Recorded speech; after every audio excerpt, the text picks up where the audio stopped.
ഇന്നത്തെ ഡിഷ് എന്താണെന്ന് വെച്ചാൽ ഒരു സ്പെഷ്യൽ ഇഡ്ഡലിയാണ്. ഇതിൻ്റെ പേരാണ് മല്ലികപ്പൂ ഇഡ്ഡലി അഥവാ കുശ്ബു ഇഡ്ഡലി എന്ന് പറയും. അത്രയ്ക്ക് സോഫ്റ്റാണ് സംഭവം. നമ്മളിങ്ങനെ വായിലിട്ട് അലിഞ്ഞു പോകുമെന്ന് പറയില്ല, അതുപോലെ ഇരിക്കുന്ന ഇഡ്ഡലിയാണ്. അപ്പം അതാണ് ഇന്നത്തെ സ്പെഷ്യൽ ഡിഷ്. പിന്നെ അതിൻ്റെ കൂടെ വരുന്നത് എന്താണെന്ന് വെച്ചാൽ നമ്മുടെ കിള്ളി സാമ്പാറാണ്. ഒരു തമിഴ്നാട് സ്റ്റൈൽ കിള്ളി സാമ്പാറാണ്. ഇത് രണ്ടും ആക്ച്വലി തമിഴ്നാട് സ്റ്റൈലാണ്. നമ്മൾ ഹോട്ടലിലൊക്കെ പോകുമ്പം അവിടുത്തെ ഇഡ്ഡലി ഒരു സ്പെഷ്യൽ ടേസ്റ്റാണ് നമുക്ക് കഴിക്കാനായിട്ട്. കാരണം എന്താണെന്ന് വെച്ചാൽ നമ്മൾ ഇങ്ങനെ മുക്കി ഇങ്ങനെ ഇഡ്ഡലി ഇങ്ങനെ നല്ല പോലെ ഇതിങ്ങനെ ഇതിൽ മുക്കിയെടുക്കണം, ഡിപ്പ് ചെയ്തെടുക്കണം. അത് സാമ്പാറിനകത്ത് കഷ്ണമൊന്നും ഉണ്ടാവത്തില്ല, പക്ഷേ അത് കഴിക്കാൻ നല്ല ടേസ്റ്റാണ്. ഇതിങ്ങനെ എടുത്തിട്ട് ഇത് ജ്യൂസ് പോലെ ഇങ്ങനെ അതിൽ നിന്ന് സാമ്പാർ ഇറങ്ങി വരും. അപ്പോൾ അങ്ങനെയുള്ളൊരു സാമ്പാറും ഇഡ്ഡലിയുമാണ്.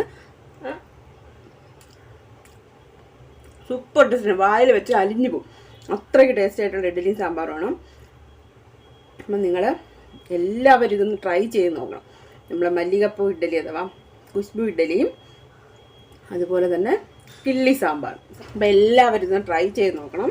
നോക്കിയിട്ട് ഫീഡ്ബാക്കൊക്കെ എന്നെ അറിയിക്കണം. ഇന്ന് പെട്ടെന്ന് നമുക്ക് വീഡിയോയിലേക്ക് പോകാം.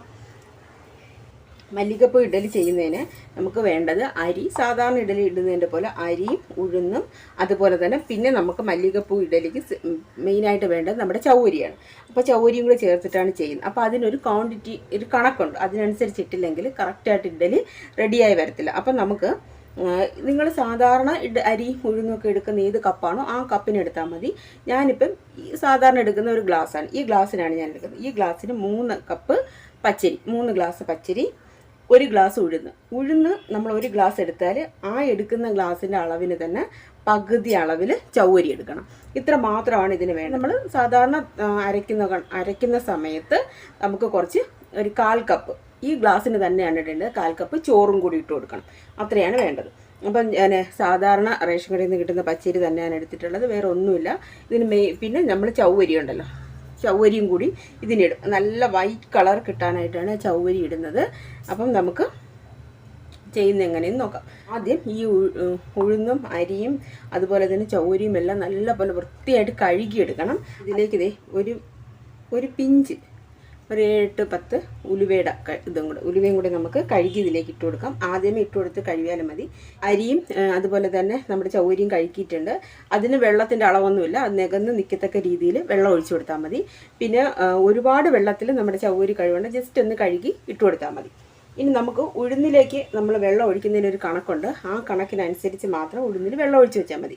കാരണം ഈ വെള്ളത്തിലാണ് നമ്മളിനി അരിയും ചൗവരിയും ഉഴുന്നും എല്ലാം ആട്ടിയെടുക്കേണ്ടത്. അപ്പോൾ അതിനൊരു അളവ് വേണം. അപ്പം നമ്മൾ 1 കപ്പ് ഉഴുന്നെടുത്തിട്ടുണ്ടെങ്കിൽ അതിൽ 4 കപ്പ് നമ്മളെടുത്ത ഗ്ലാസ് ഏതാണോ അതിലൊഴിച്ചു കൊടുക്കണം.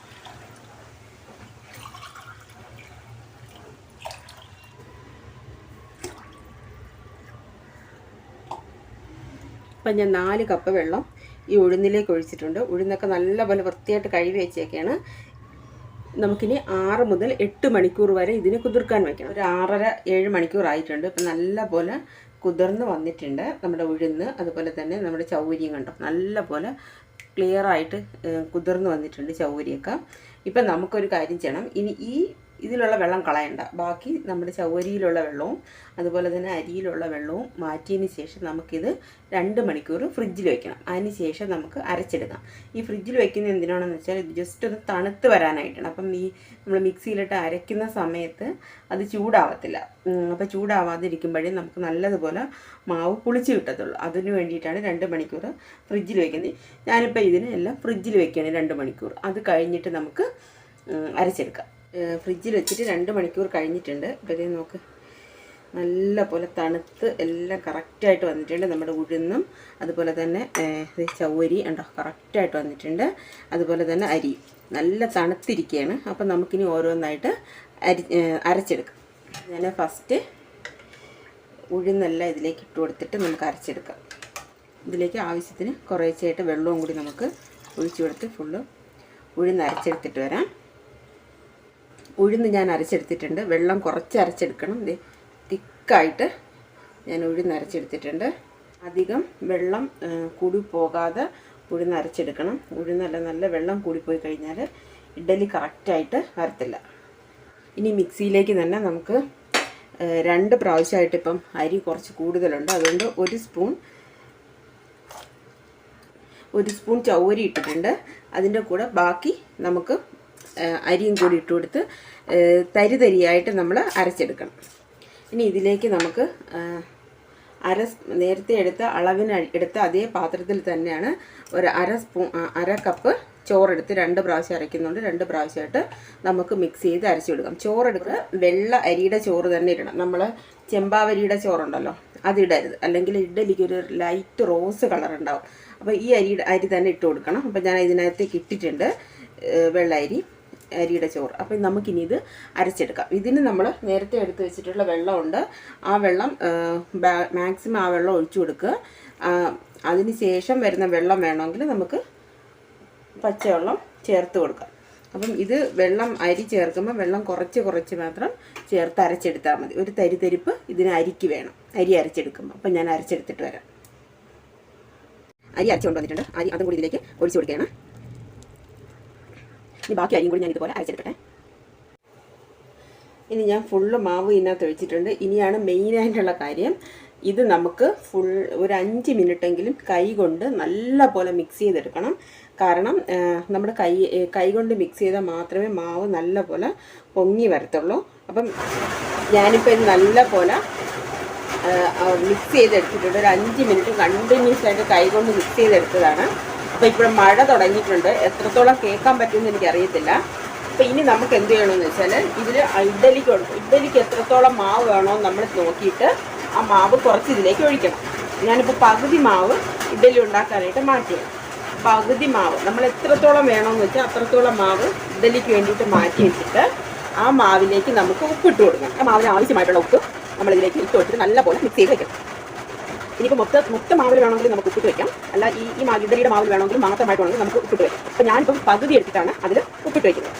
ഇനി നമുക്കിത് ഒരു 8 മണിക്കൂർ ഇത് പുളിക്കാനായിട്ട് വെക്കണം. അതിന് ശേഷം നമുക്ക് ഇഡ്ഡലിയാക്കി എടുക്കാം. ഇത് 8 മണിക്കൂർ ഇപ്പോൾ കഴിഞ്ഞിട്ടുണ്ട്. അപ്പോൾ നമുക്ക് മാവ് നോക്കാം. നല്ല പൊങ്ങി വന്നിട്ടുണ്ട്. നമ്മൾ കുറച്ച് ഉപ്പൊക്കെ ഇട്ടാണ് വെച്ചിരുന്നത്. വേണമെങ്കിൽ നമുക്ക് കുറച്ചും കൂടി ഉപ്പ് ചേർത്തിട്ട് ഇഡ്ഡലിയായിട്ട് ചുട്ടെടുക്കാം. നല്ല പോലെ പൊങ്ങി വന്നിട്ടുണ്ട് കേട്ടോ.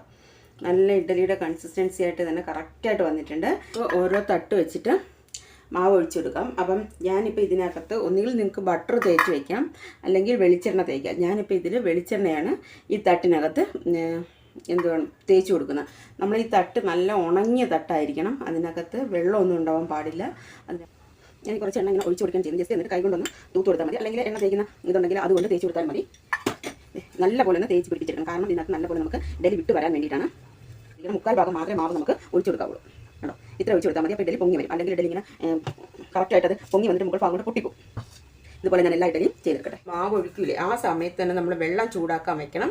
ഇപ്പം ഞാൻ വെള്ളം തിളച്ചതിന് ശേഷം മാത്രമേ നമ്മുടെ തട്ടുകൾ ഇതിലേക്ക് ഇറക്കി വെക്കാവുള്ളൂ. അല്ലാതെ വെള്ളം ചൂടാവുന്നതിന് മുന്നേ ഇഡ്ഡലി തട്ട് ഇറക്കി വെച്ചാൽ അത് കറക്റ്റായിട്ട് ഇഡ്ഡലി വരത്തില്ല.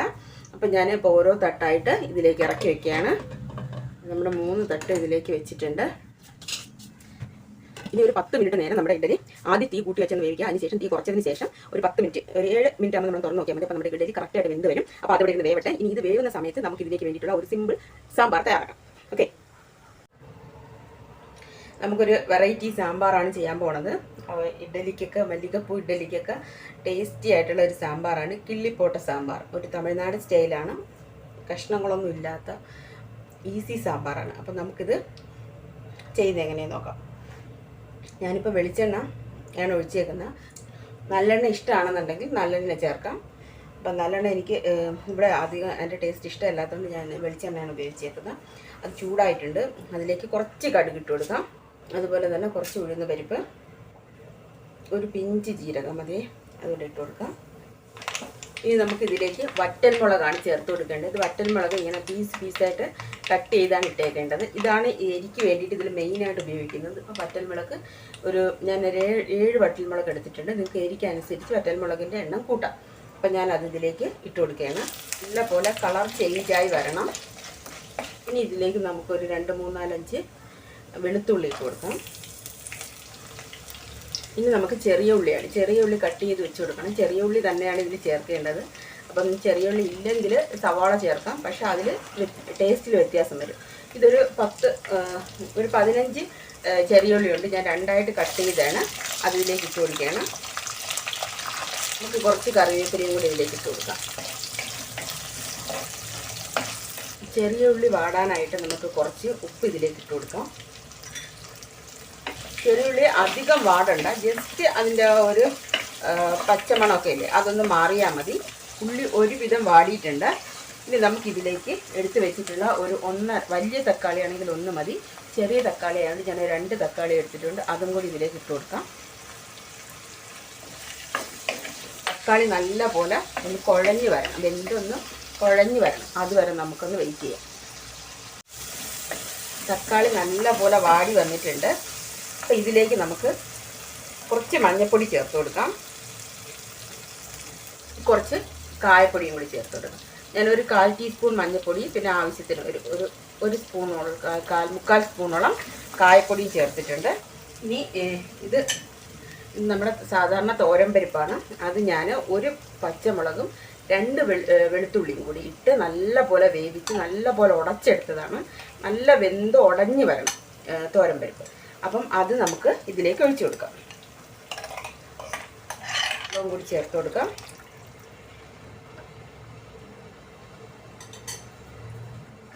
നമുക്ക് ആവശ്യത്തിനനുസരിച്ച് ചെറിയ ചൂടുവെള്ളം ഇതിലേക്ക് ചേർത്ത് കൊടുക്കാം. ഇനി നമുക്ക് ഒരു നെല്ലിക്ക വലിപ്പത്തിലെടുത്ത പുളിയാണ് ഞാനത് നല്ല പോലെ പിഴിഞ്ഞെടുത്തിട്ടുണ്ട്. അത് നമുക്ക് ഇതിലേക്ക് ചേർത്ത് കൊടുക്കാം. വാളം പുളിയാണ് ഞാൻ ഒഴിക്കുന്നത്. സാധാരണ നമ്മൾ സാമ്പാറിന് ഒഴിക്കുന്ന പുളിയില്ലേ, അത് നിങ്ങളുടെ പുളിപ്പിനനുസരിച്ച് ഒഴിച്ചു കൊടുക്കണം.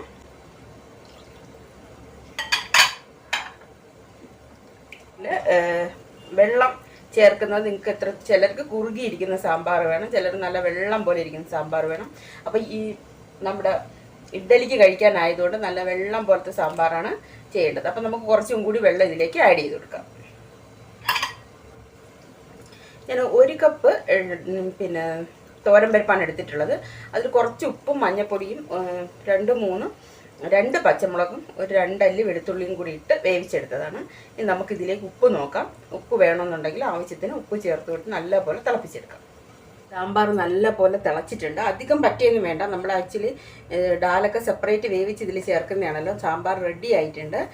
അപ്പം നമുക്ക് ഇനി ലാസ്റ്റ് എന്താണെന്ന് വെച്ചാൽ ഇതിലേക്ക് 2-3 പച്ചമുളക്, അത് നമുക്ക് എരിക്ക് വേണ്ടിയിട്ടാണ്. ഇനിയിപ്പം ഞാൻ 3 പച്ചമുളക് ചേർക്കുന്നുണ്ട്. ഇവിടുത്തെ എരിക്കനുസരിച്ചാണ് ഞാൻ ചേർക്കുന്നത്. അപ്പോൾ നിങ്ങൾക്ക് വേണമെന്നുണ്ടെങ്കിൽ ചേർത്താൽ മതി, അല്ലെങ്കിൽ 1 പച്ചമുളക് എന്തായാലും ഇട്ട് കൊടുക്കണം അതിൻ്റെ മുകളിൽ. ഇനി കുറച്ച് മല്ലിയിലയാണ്, മല്ലിയില ഇട്ട് കൊടുക്കണം. മല്ലിയില നമ്മുടെ കയ്യിലുള്ളതിനനുസരിച്ച് ഇട്ട് കൊടുക്കാം. ഇതേ അപ്പോൾ നമ്മുടെ സാമ്പാർ റെഡി ആയിട്ടുണ്ട്. ഞാൻ ലാസ്റ്റ് ഒന്ന് ഇളക്കിയിട്ട് ഉപ്പ് നോക്കട്ടെ. അത് ഒരു കഷ്ണം പോലും ഇല്ലാത്ത സാമ്പാറാണ്. ഇതിനകത്ത് ഉള്ളിയും വെളുത്തുള്ളിയും മാത്രമേ കഴിക്കാൻ കാണത്തുള്ളൂ, തക്കാളി. നല്ല ടേസ്റ്റാണിത് ഇഡ്ഡലിയുടെ കൂടെയൊക്കെ കഴിക്കാനായിട്ട്. അപ്പം നിങ്ങൾ ഇതൊന്ന് ട്രൈ ചെയ്ത് നോക്കണം. ഉപ്പൊക്കെ കറക്റ്റാണ്. അപ്പം നമുക്ക് തീ ഓഫാക്കാം. ഇപ്പം നമ്മുടെ സാമ്പാർ റെഡി ആയിട്ടുണ്ട്. ഈ സമയം കൊണ്ട് നമ്മുടെ ഇഡ്ഡലി ഏകദേശം വെന്തിട്ടുണ്ട്. നമുക്ക് ഇഡ്ഡലി നോക്കാം എന്തുവായിരുന്നു. നോക്കി, നമ്മുടെ മല്ലികപ്പൂ ഇഡ്ഡലി ഇതേ നല്ല മല്ലികപ്പൂ പോലെ വന്നിട്ടുണ്ട്, വെന്ത് പാകമായിരിക്കുകയാണ്. അപ്പം നമുക്ക് ഇതൊന്ന് തണുത്തതിന് ശേഷം എടുത്തു മാറ്റാം. ഇത് ഇഡ്ഡലി നല്ല പോലെ തണുത്തിട്ടുണ്ട്. അപ്പം നമുക്ക് ഓരോ ഇഡ്ഡലിയായിട്ട് ഇളക്കിയെടുക്കാം. കൈ കൊണ്ട് ഇങ്ങനെ ജസ്റ്റ് ഒന്ന് വിടിയിച്ചാൽ മതി, അത് ഇളകി ഇങ്ങ് വന്നോളും. ഇത് കണ്ട സോഫ്റ്റ് ഇഡ്ഡലി. അപ്പം ഞാൻ ഈ ഇഡ്ഡലി എല്ലാം ഓരോന്നായിട്ട് ഇളക്കിയെടുക്കട്ടെ. സോഫ്റ്റായിട്ടുള്ളത് 2 സൈഡും കണ്ട സോഫ്റ്റായിട്ടുള്ള നമ്മുടെ അത്രയ്ക്ക് സോഫ്റ്റാണ്. ഇതിനകം നോക്കി, അത്രയ്ക്ക് സോഫ്റ്റായിട്ടുള്ള നമ്മുടെ മല്ലികപ്പൂ ഇഡ്ഡലിയും അതുപോലെ തന്നെ കിള്ളി സാമ്പാർ, ഉള്ളി ഇങ്ങനെ ഉള്ളിയൊക്കെ ഇട്ട നമ്മുടെ കിള്ളി സാമ്പാർ കിള്ളി സാമ്പാർ റെഡി ആയിട്ടുണ്ട്. അപ്പോൾ ഇത് കഴിക്കുന്നത് എങ്ങനെയാണെന്ന് വെച്ചാൽ കുറച്ച് ഇതിൻ്റെ മുകളിലേക്ക് ഇങ്ങനെ ഒഴിച്ച് വേണം കഴിക്കാനായിട്ട്. അത് ഞാൻ ഇൻട്രോ വീഡിയോയിൽ കാണിച്ചു തരാം എങ്ങനെയാണ് കഴിക്കുന്നതെന്നുള്ളത്. അപ്പം നിങ്ങൾക്ക് ഈ ഇഡ്ഡലിയും അതുപോലെ തന്നെ നമ്മുടെ മല്ലികപ്പൂ ഇഡ്ഡലിയും നമ്മുടെ കിള്ളി സാമ്പാർ ഇഷ്ടപ്പെട്ടിട്ടുണ്ടെങ്കിൽ ഈ വീഡിയോ ഒന്ന് ലൈക്ക് ചെയ്യണം, ഷെയർ ചെയ്യണം, അതുപോലെ എൻ്റെ ചാനൽ കൂടെ ഒന്ന് സബ്സ്ക്രൈബ് ചെയ്തേക്കണം. അപ്പോൾ ഞാനിടുന്ന വീഡിയോസ് നിങ്ങൾക്ക് പെട്ടെന്ന് എൻ്റെ നോട്ടിഫിക്കേഷൻ കിട്ടണമെന്നുണ്ടെങ്കിൽ ആ ബെൽ ബട്ടൺ കൂടി ഒന്ന് എനേബിൾ ചെയ്തേക്കണം. അപ്പോൾ ഉടനെ നമുക്കൊരു അടുത്തൊരു വീഡിയോ ആയിട്ട് പെട്ടെന്ന് തന്നെ കാണാം. Thank you for watching. Bye bye.